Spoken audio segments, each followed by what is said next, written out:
Fazendo a leitura do livro de Gênesis, dando continuidade no capítulo 1, faremos a leitura dos versos 9 ao verso 13, e aqui vamos extrair mais algumas lições acerca do cuidado de Deus para com a sua criação.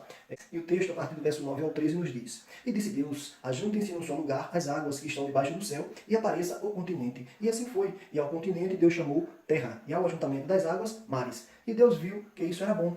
E disse Deus, produza a terra os vegetais, plantas que deem semente, e árvores frutíferas, e segundo suas espécies, dê fruto que contém a sua semente sobre a terra. E assim foi. E a terra produziu os vegetais, plantas que davam semente, segundo suas espécies, e árvores que davam fruto que continha a sua semente, segundo as suas espécies. E Deus viu que isso era bom. E foram-se à tarde e à manhã, o terceiro dia. Então nós aqui precisamos entender que Deus ele dá continuidade para que a terra viesse a tornar habitável. Então Deus, ele se mostra como o Senhor, se mostra como Deus Criador. Deus, ele começa a mostrar que é preciso separar algumas coisas. Então ele inicia colocando a luz onde há trevas e faz separação. No segundo dia, ele separa as coisas de cima com as coisas de baixo. Ele gera o firmamento, e no firmamento ele separa as águas que estão acima e as águas de baixo. E agora, no terceiro dia, o próprio Deus, ele dá continuidade aonde ele vem tornar a terra habitável. E aqui ele começa a iniciar agora a parte da criação dos vegetais. Ele começa a inserir no solo agora as plantas, embora ainda não tenha feito chover, mas lá na frente o texto vai nos mostrar que brotava orvalho da terra para que elas pudessem ir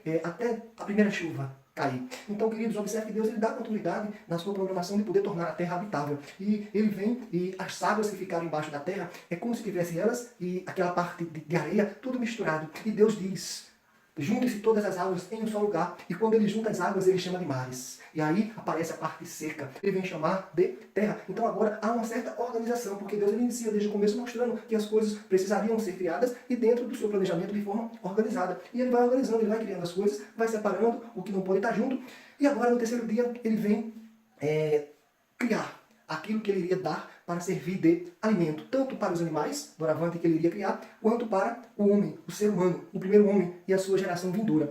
Então, no verso 9, ele diz: E disse Deus, ajuntem-se num só lugar as águas que estão debaixo do céu, e apareça o continente. E assim foi. E chamou ao continente Deus de terra, e ao ajuntamento das águas, mares. E viu Deus que isso era bom. Observe que sempre que ele termina o que ele faz, ele diz que era bom. Então Deus aqui pega as águas que estavam embaixo, junta em um só lugar, chama de mar, aparece a parte seca, o continente que ele chama de terra. Então começa a se organizar as coisas. Então após essa organização, ele começa agora a inserir nesta terra os primeiros vegetais. Ele começa a inserir, a plantar, a colocar na terra, sobre a terra, as primeiras sementes, para que elas pudessem florescer, pudessem dar seus frutos nos seus devidos tempos. E o detalhe é que ele vem dizer que tudo que ele vai fazer, essa criação, essas plantas, esses vegetais, eles dariam frutos conforme aquilo que fora proposto por Deus.